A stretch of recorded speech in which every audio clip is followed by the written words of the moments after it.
It's about time Canada listened to China dealing with COVID-19. I'm a registered Canadian abroad, so I get these emails from Canadians registered abroad type organization. And I got one here the other day, and it says that I can't enter Canada without a COVID-19 test. Well, it's about time, guys. Like, that's a year too late. Well, actually, saving lives, it's never too late. So I think that's a good thing. Okay, and that's before you get on an airplane.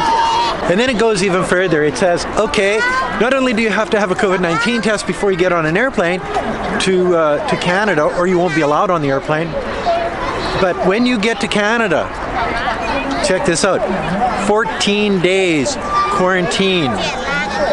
Yes, everybody is under 14-day quarantine. Does this bring back any memories? A year ago, over a year ago, that's exactly what China was doing. So, the rest of the world is starting to listen to China and do exactly what China did. Why?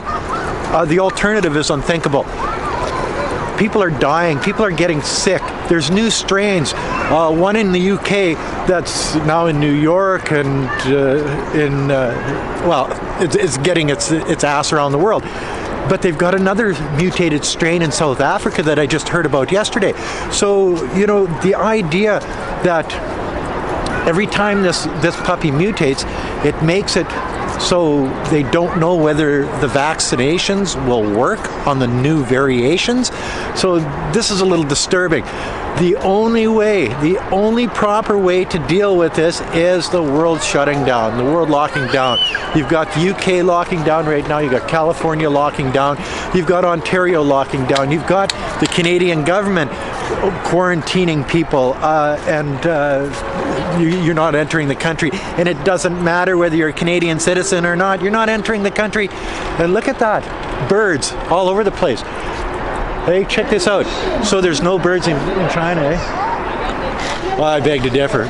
But even like Australia, Australians weren't even allowed to travel, they weren't allowed to leave the country, and a lot of them weren't allowed to go back to their country. So all of these restrictions that are put on people around the world. I read a thing on Facebook here this morning. Lucy from the Peanuts. COVID is spread by a mouth and nose, but mostly by assholes. And that's pretty well it. The people that don't care about their brothers or sisters or aunts or uncles or grandparents, the people that only care about themselves, anti-maskers, oh, this is fake, this is bullshit. You know what I mean? It's past that point in the world today. The government, Canada, I'm sort of proud of them for doing this. A lot of different companies are going to be taking it on the chin, going out of business and whatever. But if you're a guy and your wife had a little, say, gift shop, wouldn't you rather that gift shop go out of business than lose your wife? You think about it, like, what's more important? And I think the rest of the world is starting to look at it now and say, oh, it is more important. We have to take care of this. We don't have a choice. We tried it the other way. It didn't work. We have to lock everything down. We have to take the financial hit. We have to. And I think it's about time. If the rest of the world had done it exactly how China did it, and is doing it still today, because people are coming in from around the world into China, they're being quarantined for 14 days. They have COVID-19 tests at the beginning, at the middle, and at the end of your 14 days. So they're making sure that nobody, absolutely nobody, is getting into the country without being tested and making sure that they're going to be okay. Sure, they find COVID in shipments of shrimp, for instance. They find it in containers coming from different places around the world. How are we going to stop this? Well, I guess if somebody gets sick, you follow it back and you do exactly what the Chinese do. You follow it back, you find out everybody that's been around that person or that area, you lock them down, you test everybody, and just keep going through it over and over and over again to make sure that everybody is safe and healthy. if we don't keep doing that, if it ever got into the Chinese population with 1.4 to 1.5 billion people, and they dealt with it the same way as they dealt with it in the United States, could you see the deaths that would happen? That's unthinkable. Right now, as I'm walking through, and I'm not even in a government building, but it's got like a park, well, not really a park, but if you look around at all of the people, there may be one or two people that are wearing masks.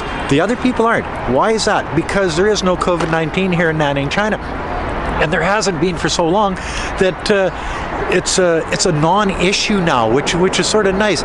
Everybody is back to work. Everybody is back to their regular lives. Even the birds are flying around. You know what I mean? But I know the rest of the world is in turmoil. Wei Fong and I have been planning to go back to Canada in the spring for a while because we got family, we got friends, we've got financial obligations to deal with some things in Canada, and we had to put them off for a year because we were going to go back to Canada last spring. No, you know what I mean? So the thing is that people need to get their act together. People around the world need to make sure this thing is taken care of, because at this point the world has stopped. People are out of jobs, people are dying, people are getting sick. Governments are doling out billions and billions of dollars just to keep people fed, keeping their economies going, borrowing today and having to pay it back tomorrow. So our kids and our grandkids are going to be poorer than we are today just for the fact that they've got to pay back this massive debt. And in China, because they took care of it so quickly and efficiently, they didn't run into that. So it's sort of nice to see that although we may not get back in the spring, depending on if it's still as rampant as it is, we're not going to go back to a place that's dangerous for Wei Fong. Just not going to happen. But if we can go back to Canada and everything is better, hopefully the vaccine works, hopefully the new strains aren't mutated enough that the vaccine doesn't work on them, then we'll have to be taking COVID-19 tests. We're going to have to be taking 14 days quarantine in the home. I'm being followed by this guy here. It's weird. In the home or maybe a hotel. I don't know. I would think that you go home and call us every day. That's only going to work for the people that take it seriously. In Canada, that's how it was in the past. So I'm thinking hotel, under quarantine, 3 tests, first, second, third. I'm not sure whether the Canadian government would pay for that or you'd have to pay out of your pocket. But however it has to work, I think it's a good thing, and I think it's about time that Canada stepped up to the plate and is doing something that is making sure that their citizens are as safe as they could be. Shut down the schools, shut down the universities, shut down restaurants, shut down whatever you have to do, and test everybody to make sure that this isn't going to happen on a large scale in a place like Canada, like it has in the United States, like it is doing in Europe. And like, holy smokes, you know what I mean? So anyway, that's another sort of a rant video from Gweilo 60. If we make it back to Canada in the spring, I'll get to visit my family and friends, but you know me, we'll be back in China after a couple of weeks, because that's just the way it is. Get our shit done and get the hell out. Anyway, that's another video from Gweilo 60. If you like this video, as always, like, comment, subscribe, push that share button. Thanks for watching. Don't forget to resubscribe. Don't forget to hit the bell. And whatever you do, don't forget to put a couple bucks in Children's Patreon account. It's for a good cause. Thanks for watching. Bye now.